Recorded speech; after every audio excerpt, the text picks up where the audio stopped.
So this is the Belize Bird Rescue Raptor barn, which has recently had a massive refurbishment. About 30% of our birds are raptors, and they need very specific facilities in order for their rehabilitation to be successful.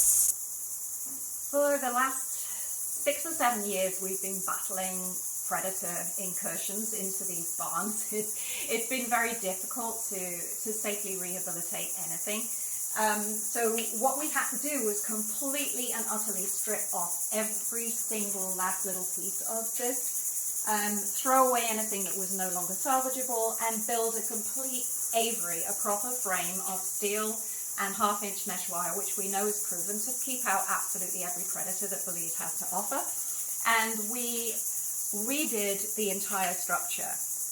Unfortunately, this cost us probably way in excess of 30,000 Belize dollars, which is 15,000 US dollars, which is about twice what we budgeted for this, but it was absolutely essential. If we were going to continue doing raptor rehabilitation in a safe and efficient and successful manner, then this was going to have to happen. So over the last 3 months, that's what we've been doing. And now we have our beautiful new raptor barn, safe, secure. I can sleep at night, and we can rehabilitate raptors perfectly.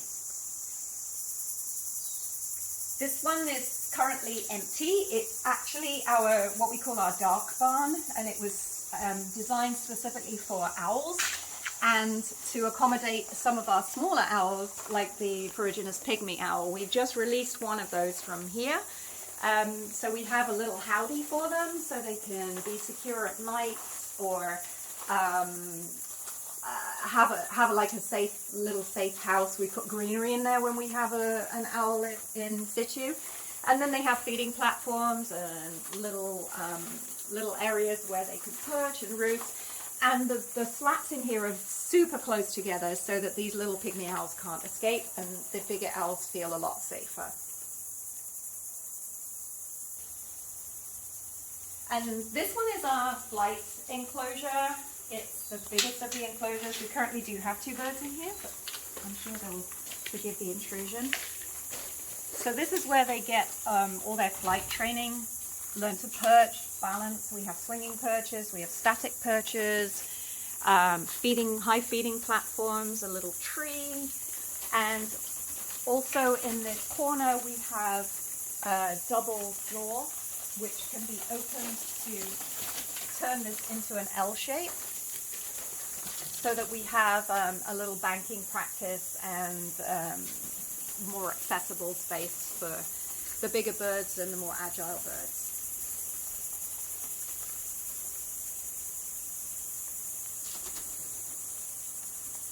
So this room here is our original baby owl hand rearing room. As soon as the baby owls have their eyes open and they are picking from a dish, they come straight into this room where they are in a little box on the shelf. Let me open that. So there's a box with a shelf with a box, and we put the baby owls in there, and we post the food in through the box, and that's all they ever see of us. Once they start to fledge, they can come out onto the perches, and then we can allow them access through a hatch into the flight enclosure, where they learn all the skills that we talked about earlier. And then finally, whenever we release from this situation, if it's not an injured adult that we rehabilitated, we would normally take them back to where they came from because they have an established territory. But if it was a baby that we've hand raised and it's a species that we have around here and we can do a soft release, then we will allow them access into the release corridor, where you can see we have high perching for them to get used to the extra space. And then in the back left-hand corner there is a hatch where they can leave and come back to safety whenever they feel like it. And then on this soft release platform, we will offer them food.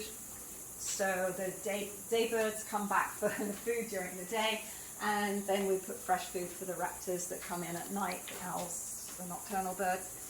And there we have it. That's our system for releasing the birds of prey. And I want to thank all of the donors who have contributed to the massive upgrade that we did for this, and anybody who's going to contribute in future for the overspend that we unfortunately incurred. So thank you so much, as always, for your support. We really appreciate it, and we know that these birds appreciate it deep down, even though they don't show it.